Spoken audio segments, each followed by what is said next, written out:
পশ্চিম বর্ধমানের পর্যটন মানচিত্রে যোগ হতে চলেছে নতুন পালক।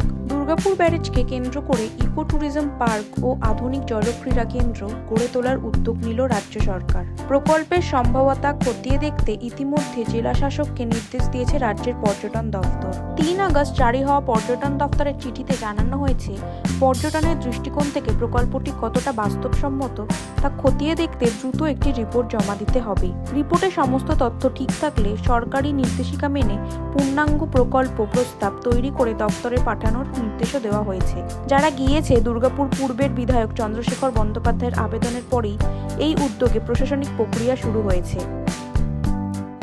স্টেট রিভিউ মিটিং এবং বিধানসভায় দৃষ্টি আকর্ষণের প্রস্তাবের মাধ্যমে দুটি প্রস্তাব রেখেছিলাম। একটি হচ্ছে দুর্গাপুর ব্যারেজে ইকো ট্যুরিজম করার জন্য alternative reservoir, booster pumping station, যা দিয়ে দুর্গাপুরের মানুষকে পরিশুদ্ধ পানীয় জল দেওয়া যাবে বাড়ি বাড়ি। 14 MGD 15 MGDর পর আর নতুন করে জল প্রকল্প দুর্গাপুরে তৈরি হয়।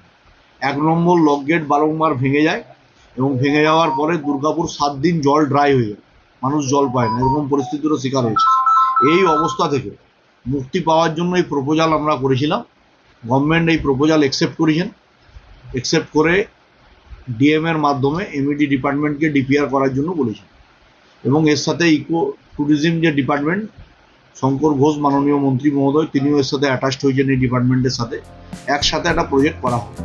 প্রকল্পটি বাস্তবায়িত হলে দুর্গাপুর ব্যারেজের মনোরম প্রাকৃতিক পরিবেশকে কাজে লাগিয়ে নৌবিহার, kayaking, paddle boat, jet ski সহ বিভিন্ন জলক্রীড়ার সুযোগ তৈরি হতে পারে। পাশাপাশি গড়ে উঠতে পারে পরিবেশ বান্ধব ইকো ট্যুরিজম পার্ক, যা পর্যটকদের কাছে নতুন আকর্ষণ হয়ে উঠবে।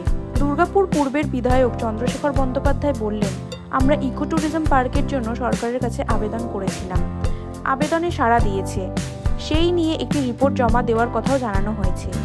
এই প্রকল্পটি বাস্তবায়িত হলে এলাকার মানুষের কর্মসংস্থানের জায়গা একদিকে যেমন হবে, অপরদিকে মনোরম দৃশ্য উপভোগ করতে পারবে দুর্গাপুর সহ পার্শ্ববর্তী এলাকার মানুষজন।